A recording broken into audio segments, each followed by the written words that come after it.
Je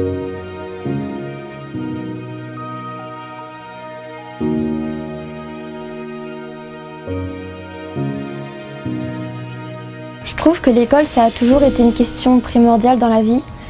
Le truc, c'est que j'ai eu beaucoup de mal à l'aborder parce que je suis partie en voyage avec ma famille pendant 1 an et du coup, c'est eux qui nous ont fait les cours. On a vraiment fait l'école de la vie, on a beaucoup donné de sens à ce qu'on apprenait et du coup, le fait de retourner dans un système pédagogique après 1 an de voyage avec nos parents a été très compliqué pour moi parce que retrouver du sens dans ce qu'on apprend, rester assis 7 ou 8 heures par jour à écouter un prof qui a l'air aussi passionné que ses élèves, ça a été un peu compliqué. On apprenait plein de choses et je voyais pas l'utilité qu'on allait pouvoir en faire dans notre vie future en tant qu'adulte, en tant que personne plus tard. Je trouvais que c'était futile ce qu'on apprenait. Et ça, je leur posais des questions, je leur disais mais à quoi ça nous sert? Et des fois ils savaient pas trop quoi répondre, ils étaient un peu désœuvrés parce que je pense que même eux des fois ils se demandaient à quoi ça servait d'apprendre ça, quoi.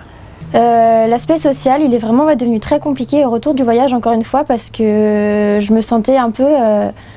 les sujets qui m'intéressaient, ça n'intéressait pas les autres et je me sentais un peu...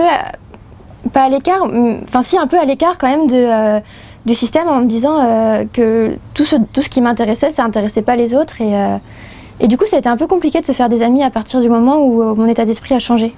Encore une fois, je me suis vraiment intéressée à cette question du sens de la vie. Qu'est-ce que j'ai envie de faire? Qu'est-ce qui m'anime en moi?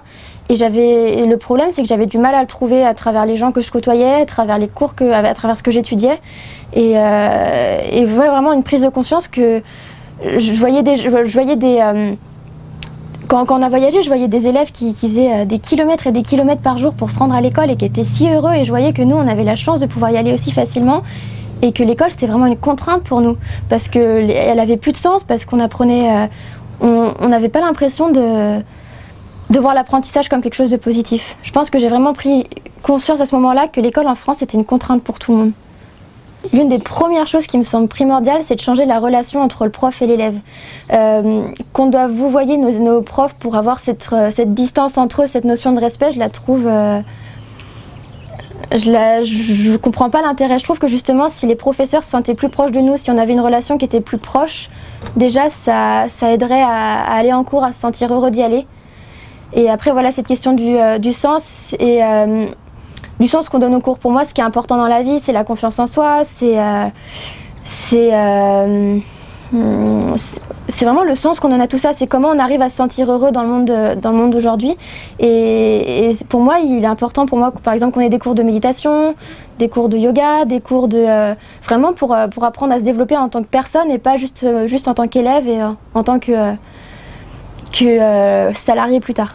Je trouve qu'on fonce vraiment dans un mur, qu'on a des soucis qui sont futiles, que je trouve qu'on forme des élèves et des adultes où le succès se détermine que par les études qu'on a fait et l'argent qu'on gagne. Et je trouve que justement, on nous a formés à voir l'argent comme une fin plutôt qu'un moyen. Et je trouve qu'au final, c'est une méthode qui nous fait foncer dans le mur parce que derrière ça, derrière ce monde capitaliste, je trouve qu'il y a des questions qui sont beaucoup plus importantes, qui sont l'écologie, qui sont le bien-être intérieur. Et je trouve que c'est des questions qu'on a totalement délaissées pour faire plus d'argent. J'aimerais bien pouvoir développer une activité qui puisse permettre aux gens de se développer de manière holistique, c'est-à-dire de prendre la personne comme un tout et pouvoir aider les gens à grandir en tant que personne grâce à des manières qui sont naturelles, qui sont simples, qui sont juste vivre avec la terre, avec la nature et avec soi-même sans artifice. Je me suis formée au yoga en Inde en juillet 2019, donc pour moi ce serait un des aspects que je voudrais utiliser le yoga comme un outil pour se comprendre soi. Et j'aimerais beaucoup aussi me diriger vers une formation de naturopathie ou d'ayurveda pour pouvoir accompagner les gens de manière plus naturelle et voilà, prendre le corps et la santé comme un tout. Changer le monde en France, c'est une question qui est encore compliquée parce que j'ai du mal encore à m'adapter au mode de vie français. Pourtant c'est là que je pense qu'il y a beaucoup de choses à faire. Mais pour moi, pour l'instant, je préfère être dans un endroit où je me sente bien avec moi-même pour pouvoir aider les autres ensuite. Donc si on parle d'un lieu géographique, ce ne serait pas la France, ce serait plutôt l'Asie ou... Ouais, je suis une grande amoureuse de Bali. Je pense que le voyage extérieur peut être un moyen d'apprendre sur soi, mais il n'y a pas que ça. Je vois...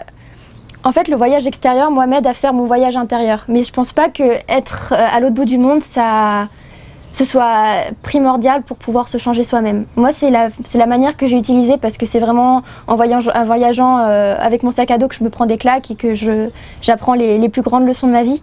Mais je pense qu'en restant en France et juste en sortant de sa zone de confort et en se prenant en main, je pense qu'il y a moyen aussi de faire de belles choses. Moi, je crois vraiment à une décroissance. Je crois qu'on va foncer dans le mur et qu'on va bientôt l'atteindre, le mur. Et qu'à un moment, il va falloir qu'on revienne à des méthodes qui sont sûrement anciennes, sûrement plus simples, plus axées vers la nature, tout ce qui est permaculture, tout ce qui est bien-être aussi, tout ce qui revient à l'essentiel. Moi, je vois vraiment le monde, j'espère voir le monde dans 30 ans comme un monde qui a arrêté de se focaliser sur la futilité. Je trouve que la nouvelle génération est vachement plus axée là-dedans. Peut-être parce que justement notre monde est tellement en train de changer et est tellement en train de foncer dans le mur qu'on a besoin justement de se tourner vers le bien-être et de se tourner vers soi-même peut-être un peu plus. Et je pense que ça reste encore quelque chose d'assez abstrait pour les gens. Parce que forcément dans l'éducation qu'on a eue, on n'a pas spécialement été éduqués dans tous ces domaines-là. Mais je trouve qu'il y a quand même des choses qui sont en train de bouger, qui sont en train de changer. Et il y a beaucoup plus de gens qui sont en train de prendre conscience de cette question de bien-être intérieur. Pour moi, la spiritualité, c'est un mélange entre esprit et réalité. C'est quelle réalité on donne au monde. C'est comment on perçoit le monde de notre point de vue. Et je pense que chacun a sa propre réalité et suivant comment on va l'analyser, je pense que la spiritualité, c'est vraiment la manière dont on va voir le monde et la manière dont on se voit nous-mêmes. Être dans un endroit qui a cette spiritualité déjà omniprésente, ça m'aide beaucoup. Je fonctionne beaucoup aux énergies et je le sais quand je me sens bien dans un lieu. Et vraiment, l'Asie en particulier, c'est un endroit où j'arrive vraiment à me sentir à l'aise et à me sentir moi-même. Ce que j'aime bien à Bali, c'est que c'est un mélange entre spiritualité et cet esprit un peu festif qui permet un peu de lâcher prise et de pas... Moi, ça m'a permis beaucoup de ne pas être trop exigeante avec moi-même et d'avoir ce côté entre spiritualité et festivité, entre les deux. Ça m'a permis vraiment de me construire et de trouver un équilibre en moi. Je pense que la société d'aujourd'hui est très axée sur ce qu'elle peut voir. Moi, j'aime bien aller au-delà. Qu'est-ce qu'on peut trouver dans ce qu'on ne peut pas voir. Et je pense que c'est assez normal, les gens croient que ce qu'ils voient. Et je trouve que la spiritualité, ça apporte une autre dimension au monde et ça permet de voir à quel point la vie est merveilleuse.